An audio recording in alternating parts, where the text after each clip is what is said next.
Muchas gracias, Maru, por la invitación.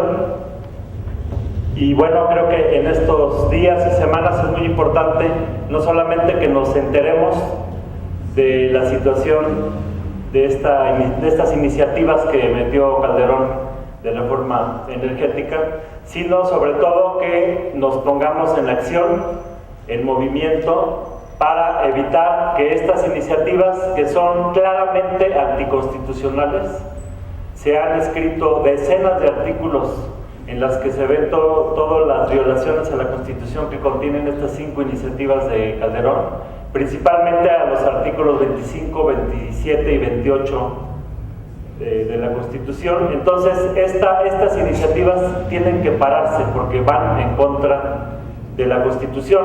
La Constitución aclara muy bien que hay determinados sectores de la economía que son estratégicos, y por seguridad nacional, por tener el control de nuestra economía, estos sectores estratégicos tienen que estar manejados por el Estado. Y la Constitución, en el artículo 28, es muy clara en cuanto a que tienen que ser de manejo exclusivo del Estado y de la nación. Estos artículos surgen de la experiencia que tenemos como pueblo. Como pueblo hemos tenido grandes luchas, hemos sufrido golpes y la vida nos ha enseñado muchas cosas. Hay que recordar el papel de las compañías extranjeras durante el porfirismo. Porfirio Díaz les entregó a las compañías la propiedad del suelo y del subsuelo y ni siquiera les cobraba impuestos. Entonces, cuando se da la Revolución Mexicana, Madero se le hace lógico cobrar un impuesto y él decide imponer un impuesto de 3 centavos por barril de petróleo.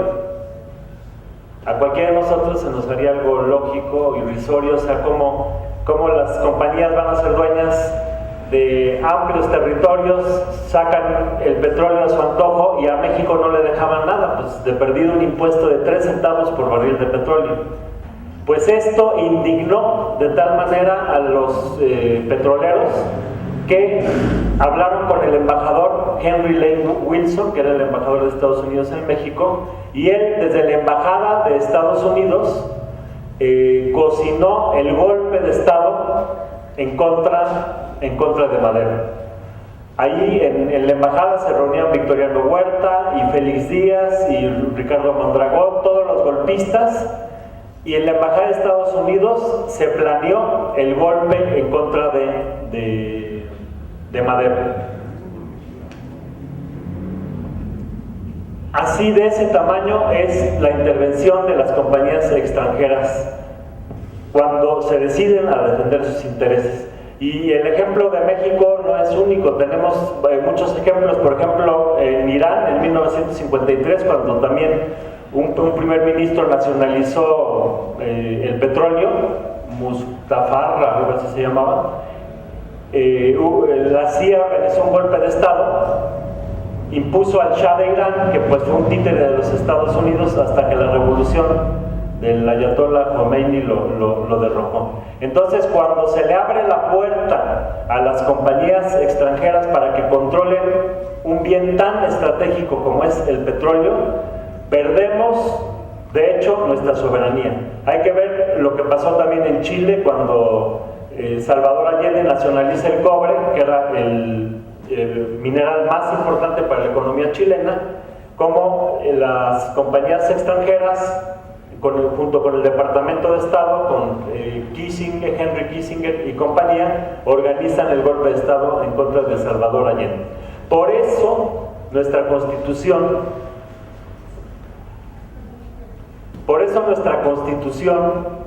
es muy clara.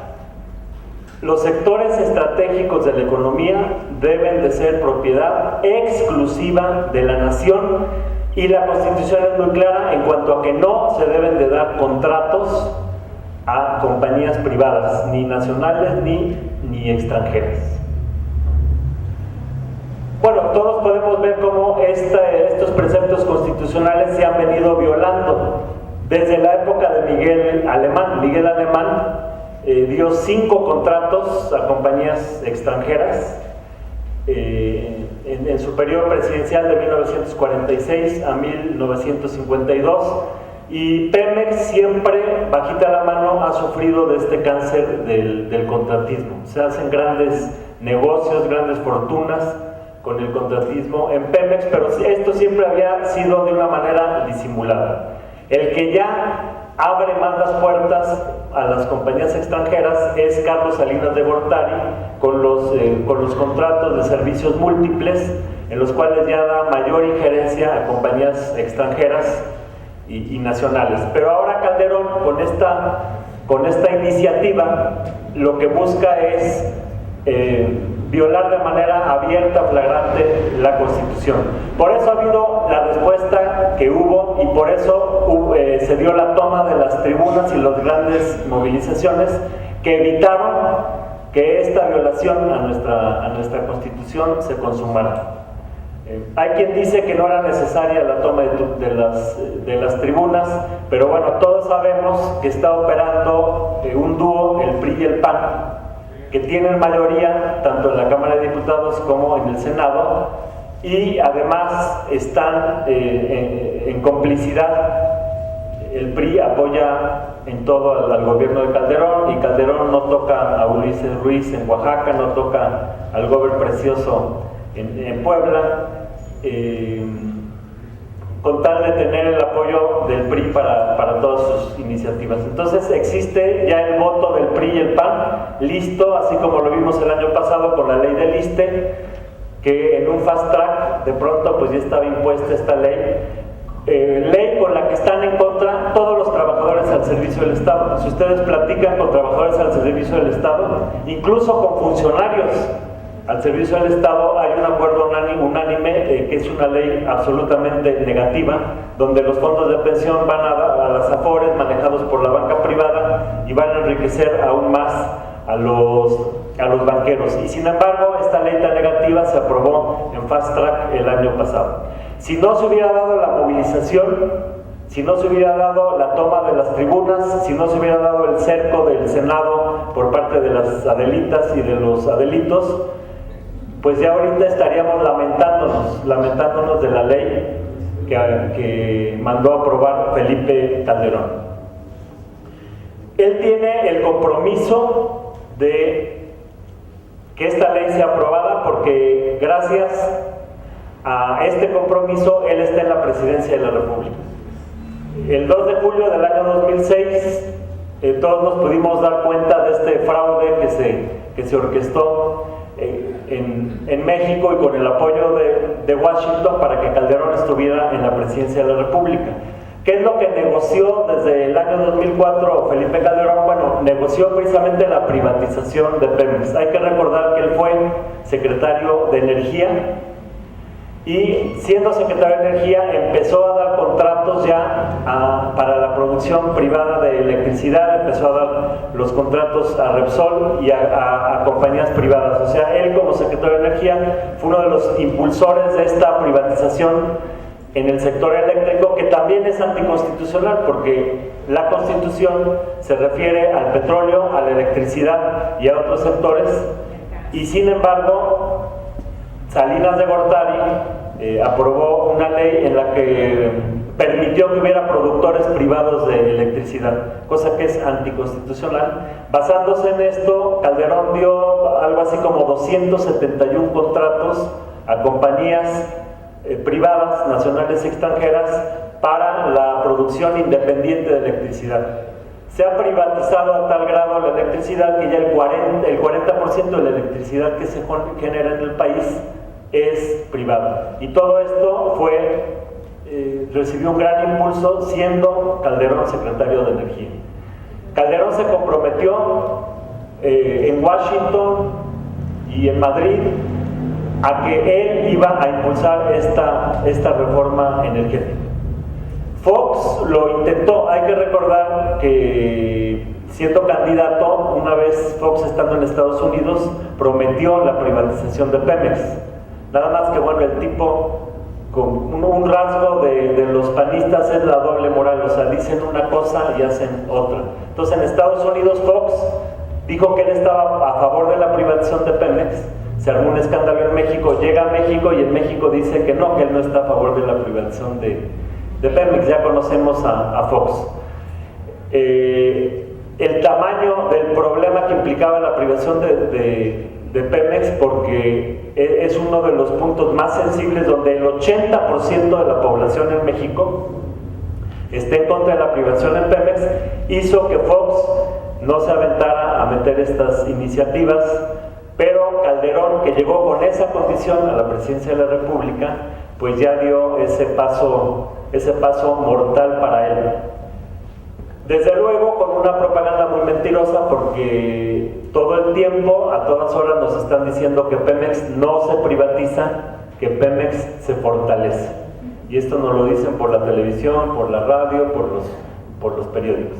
Sin embargo, bueno, creen que somos tontos, creen que no pensamos, porque si les van a dar al capital privado nacional y extranjero el manejo de la transportación, de los ductos, el manejo de la refinería, de la perforación, de la explotación, de todas las áreas de la industria petrolera, pues obviamente esto es una privatización. Por eso es muy importante que la labor que hagamos, que en las pláticas que tengamos con amigos, familiares, vecinos, pues seamos muy claros en cuanto a que sí es una privatización la que pretende Felipe Calderón, pero no se atreven a decirlo claramente porque, repito, el 80% de los mexicanos está en contra de una privatización de Pemex.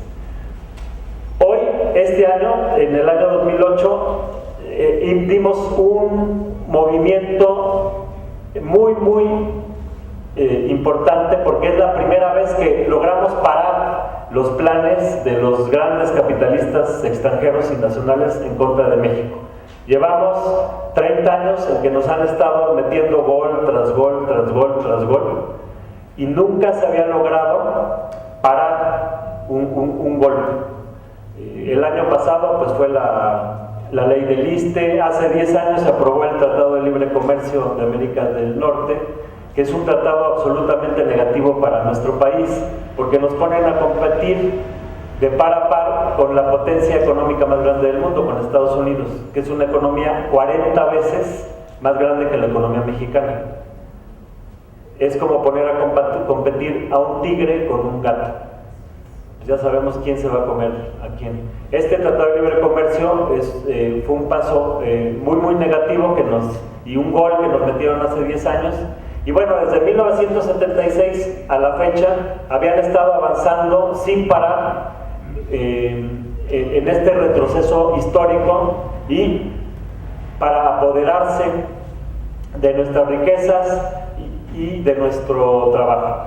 Lo que logramos este año es histórico porque por lo pronto logramos parar este golpe. Ahora es muy importante revertirlo. Calderón tiene el compromiso con Washington, se acaba de reunir la semana pasada en Nueva Orleans con George Bush.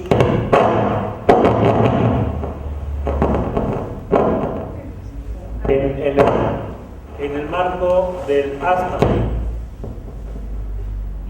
En el marco del ASPAN, el ASPAN quiere decir Alianza para la Seguridad y la Prosperidad de América del Norte. El ASPAN lo firmó Vicente Fox en el año 2005, en marzo del 2005, con George Bush y el primer ministro canadiense. Y si ustedes leen de lo que trata el ASPAN, es de la integración energética de los tres países, la integración en seguridad de los tres países y otros aspectos más.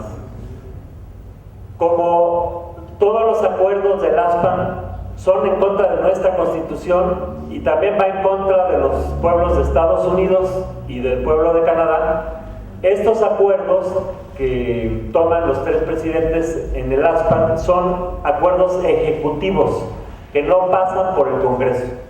No pasan por el Congreso de Estados Unidos, ni por el Congreso de Canadá, ni por el Congreso de México. Entonces, prácticamente es una dictadura de las grandes corporaciones de Norteamérica que manejan al gobierno de Bush para imponer su modelo económico, político y social en Canadá, en Estados Unidos y en México. Esto es lo que firmó Vicente Fox hace 3 años y lo ha venido refrendando Felipe Calderón. La última reunión fue el 21 y 22 de abril en Nueva Orleans. Fíjense el cinismo de George Bush y del Gran Capital de hacer la reunión del ASPAN que habla de seguridad y prosperidad en Nueva Orleans. En Nueva Orleans, que como todos vimos, hubo la inundación de Katrina en el año 2005, que fue un gran desastre, del cual fue responsable el gobierno de Estados Unidos antes de la inundación, porque era una inundación anunciada desde hace años y no se tomaron ninguna medida. Durante la inundación, porque lo que hicieron, tardaron un par de días en mandar apoyo a la población, pero más que nada mandaron a los militares y a la Guardia Nacional a parar los saqueos, a matar a la gente, dejaron que se muriera de hambre y de sed en los techos cientos de personas. O sea, fue una gran catástrofe durante el huracán, porque bueno, da la casualidad que la población de Nueva Orleans en su mayoría es afroamericana, pero además es una ciudad que ha sido muy avanzada, muy progresista. Entonces, desde el punto de vista de Bush y de su gente, había que castigarla. Entonces castigaron a la población durante la inundación, expulsaron a decenas de miles de familias de sus barrios, y después del huracán ha seguido el desastre, porque cerraron los hospitales públicos, cerraron las escuelas públicas, despidieron a todos los maestros, han impedido que la gente regrese a Nueva Orleans. Entonces Nueva Orleans es un ejemplo patético de los planes del gran capital norteamericano, que quieren eliminar a la gente y hacer sus inversiones, erradicar a la gente para hacer sus inversiones inmobiliarias, por ejemplo, en Nueva Orleans, sin el estorbo de los afroamericanos. Y George Bush tiene el cinismo de hacer en Nueva Orleans esta reunión del ASPA, que fue el 21 y 22 de abril. En esta reunión, Felipe Calderón refrendó su compromiso de la integración energética de México, Estados Unidos. Si ustedes se fijan, ¿quién es el primer proveedor de petróleo de Estados Unidos? Y el primero es Canadá y el segundo México. Esto es debido a estos compromisos que han adoptado con el ASPA. En materia de seguridad, el ASPA considera el perímetro de seguridad de los Estados Unidos el sur de México y el norte de Canadá. O sea, lo que estamos viviendo prácticamente es un proceso de anexión. Es a lo que nos está llevando el Partido Acción Nacional. Entonces, por el lado del gobierno, tienen toda la voluntad y toda la intención de imponer estas iniciativas de ley, y por eso esta campaña, que bueno, es cada vez más escandalosa en televisión, en radio, en periódicos, esta campaña tan machacona.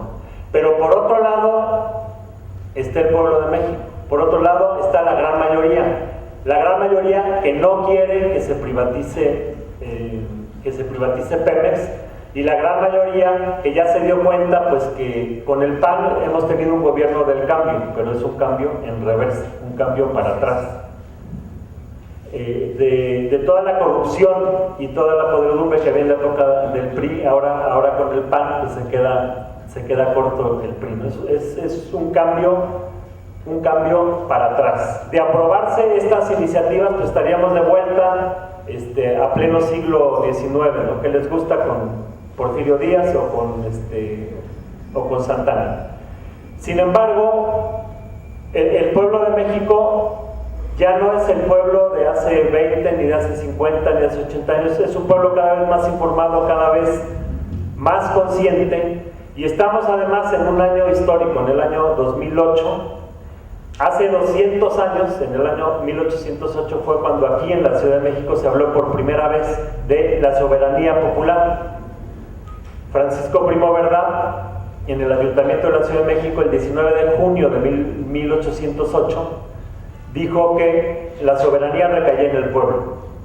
Estamos celebrando a 200 años de la Declaración de la Soberanía, demostrando otra vez que las decisiones las tiene que tomar el pueblo.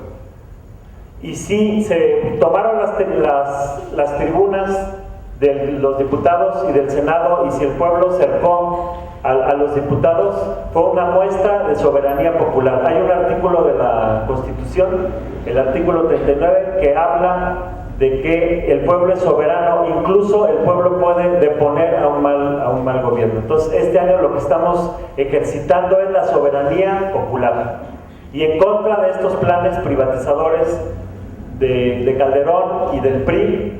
Y bueno, sabemos también que hay aliados del PAN y del PRI dentro de otros partidos, no voy a decir nombres porque ya todos los sabemos, y que están decididos a sacar adelante estas iniciativas. Pero por otro lado, repito, hay un movimiento en ascenso que lo va a impedir. Si registramos cómo ha venido dándose el movimiento, la manifestación del domingo pasado fue mucho más grande, un 20% más grande que la anterior. La anterior fue mayor.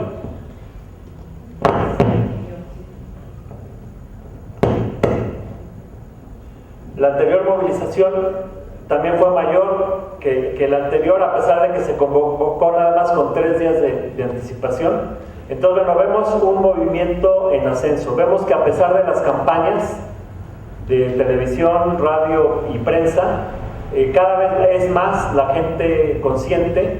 Y además, los que estuvimos en estas movilizaciones, los invito a la próxima gran movilización, es el 29 de junio próximo, a que vayamos y sintamos no nada más la cantidad de gente, sino la calidad, el entusiasmo, la alegría, la seguridad con que nos estamos movilizando los mexicanos, que estamos empezando por rescatar Pemex, pero buscamos el rescate de la nación, buscamos una alternativa nueva para México, buscamos sacar a México del hoyo. Hagan de cuenta que vamos en un camión que va desbarrancándose. Ahorita lo que queremos es frenar, no caer más al abismo, pero para salir adelante por el camino que nosotros decidamos, por el camino que el pueblo decida, y hacia un futuro pues como el que queremos para nuestros hijos. México es un país muy rico, ha sido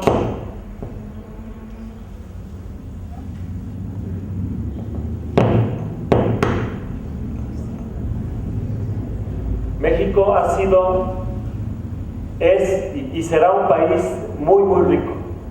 En la época colonial todos sufrimos, el país sufrió el saqueo por parte de los invasores españoles. La colonia de la cual extrajeron más oro y plata fue México junto con Perú, al grado que todo este oro y plata fue a dar a Europa y saturó los mercados, y subió tanto la demanda en Europa que se dio la revolución industrial. La revolución industrial que empieza en Inglaterra se da por el flujo de oro y plata que venía de América, por los piratas ingleses, más lo que lograban adueñarse por el comercio con España, etc. Y nosotros financiamos la revolución industrial europea. Europea es un continente avanzado, pues porque lleva siglos saqueando no nada más América, también África, donde de ahí sacaban el oro negro, ¿no? Secuestraban familias enteras de las aldeas y las vendían como esclavos, Asia, la India, etc.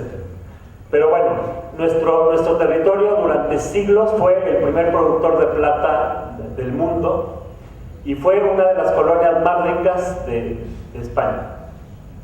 Nuestro país no solamente ha sido rico en minerales, hoy es un país que es de los primeros productores de petróleo del mundo, pero también es un país con minerales, con la mayor diversidad de fauna, de flora. Nuestro país tiene una orografía muy especial, parece un papel que se hubiera arrugado. Entonces tenemos todo tipo de climas, todo tipo de altitudes, por lo cual tenemos la mayor variedad de frutas, del mundo, tenemos la mayor variedad de flores, tenemos terrenos para la mayor diversidad de cultivos. Entonces nuestro país es un país rico. Nuestra gente es una gente muy capaz, muy trabajadora. Nos han hecho fama de borrachos. En la caricatura que nos hacen los gringos ponen siempre a un indito borracho durmiéndose junto a un nopal. Pero esta no es la realidad. En realidad nuestra cultura, que tiene miles de años de antigüedad, es una cultura que desarrolló gran capacidad para el trabajo, porque la cultura laboral en México tiene miles de años. Por eso el mexicano tiene tanta creatividad, tiene tanta inventiva. Todos sabemos que un mexicano, cuando se descompone una máquina, pues encuentra la forma, pero la echa a andar. Tenemos mano de obra muy capacitada. Entonces, si tenemos las riquezas y tenemos a una población capacitada, ¿por qué nuestro país sigue siendo un país con 50 millones de pobres? Bueno, ha sido por el fenómeno del colonialismo en el pasado y actualmente el neocolonialismo. Antes era España, ahora es Estados Unidos, pero es el mismo fenómeno. Antes salían los barcos cargados de oro y plata para España, hoy salen los barcos cargados de petróleo para Estados Unidos. Antes tenían a la gente trabajando de sol a sol, con un capataz, con un látigo, para el amo extranjero, para el hacendado. Hoy nos tienen trabajando de sol a sol, ya no hace falta un látigo, simplemente hace falta una tarjetita de crédito que nosotros mismos cargamos. Nos endeudamos, antes se endeudaban con la tienda de raya, ahora nos endeudamos nosotros solos con los bancos, que son bancos extranjeros, y entonces nos pasamos trabajando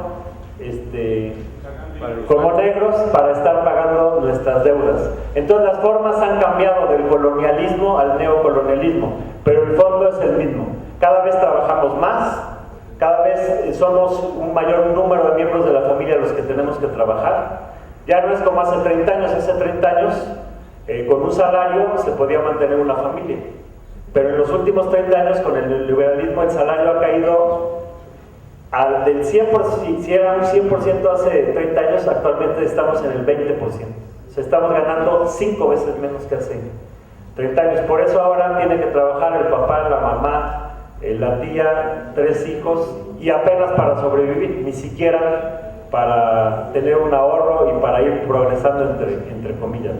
Entonces, bueno, es el fenómeno del neocolonialismo. Y ahora el imperio, pues ya no es la monarquía española, ahora el imperio es el imperio yanqui, pero el fondo es el mismo. Entonces, hoy, como hace 200 años, en 1808, tenemos que luchar por nuestra soberanía, tenemos que luchar por nuestra independencia. Y no hay soberanía política sin soberanía económica. Si no tenemos un quinto en el bolsillo, pues dependemos de todo el mundo, porque tenemos que andar pidiendo prestado. Y, por ejemplo, una mujer que es maltratada por su marido, si ella no es independiente económicamente, pues no se puede divorciar, tiene que aguantar al marido. La soberanía económica trae la soberanía política. Entonces necesitamos la soberanía económica para ser soberanos políticamente. Y sin soberanía energética, pues no hay soberanía económica.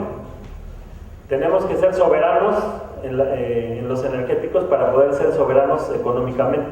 Así como también es muy importante la soberanía alimentaria, porque si no somos capaces de producir los alimentos para comer, pues va a ser otro país el que va a decidir si comemos o no comemos.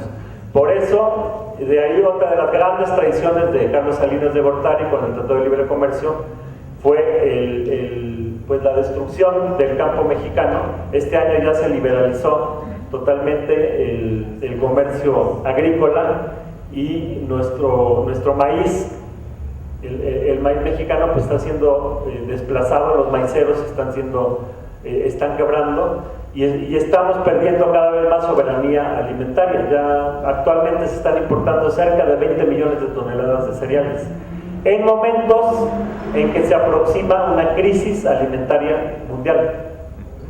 Entonces es necesario recobrar nuestra soberanía energética, nuestra soberanía alimentaria, nuestra soberanía económica para poder ser soberanos políticamente. En esta lucha, que hoy es la lucha por el petróleo, seguramente vamos a ganar porque vamos todos a hacer un gran trabajo de convencimiento. No es nada fácil, lo más fácil es quedarnos entre nosotros los que estamos convencidos, y de ahí no salir. Lo difícil es convencer al hijo, al primo, al vecino, al cuñado, en fin, convencer a la demás gente de que el paso que está dando el gobierno Calderón es sumamente peligroso, es sumamente peligroso para el futuro de nuestros hijos y para el futuro de México. Entonces, para lo cual, bueno, vamos a tener que documentarnos, que tener mucha paciencia, tener muchos argumentos y estar como cuchillito de palo, dando argumentos, convenciendo, para que la mayoría del pueblo reaccione.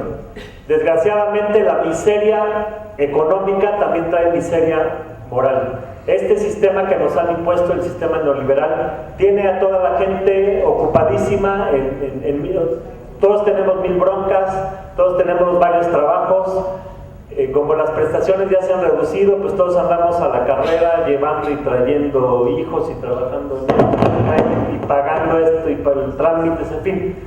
La gente no tenemos tiempo, ya no hay tiempo de sentarnos a discutir, es más, ya nos ponen una televisión en todos lados, hasta en los restaurantes, para que en lugar de estar platicando entre nosotros, tengamos ahí enfrente de la televisión, en fin. Nuestros enemigos o adversarios la han sabido hacer para tenernos divididos, para tenernos distraídos y para poder ellos sacar adelante sus planes. Sin embargo, no cuentan con que el pueblo de México históricamente ha sido un pueblo que en los momentos clave ha hecho grandes movimientos y movimientos muy, muy profundos. En toda América Latina no hubo una independencia más profunda que la de México, porque aquí fue un movimiento popular muy profundo donde participaron indígenas, obrajeros, artesanos, campesinos. Fue un movimiento profundamente popular en México y no fue así en toda América Latina. En México dimos la revolución de reforma que no se hizo en ningún otro país, ni en Colombia, ni en Venezuela, ni en Brasil, en ningún otro país, fue en México. Y en México, en el siglo pasado, hicimos la revolución social más avanzada. La Constitución fue durante un tiempo la Constitución más avanzada a nivel mundial, ¿no? Hasta que, bueno, luego vino la Revolución Rusa y nos rebasó. Pero el pueblo de México es un pueblo que tiene paciencia, mucha paciencia, y aguanta, y aguanta, y aguanta de más, pero en el momento en que se decide a luchar por sus derechos, ya nadie lo para. Y para mí, desde mi muy particular opinión, ese momento ya se dio. Ya empezó hace 3 semanas, que ya empezó un movimiento que nadie lo va a parar, y un movimiento que nos va a llevar a recuperar la soberanía y a construir un país como el que nosotros queramos, y no como el que nos impongan los señores de Washington.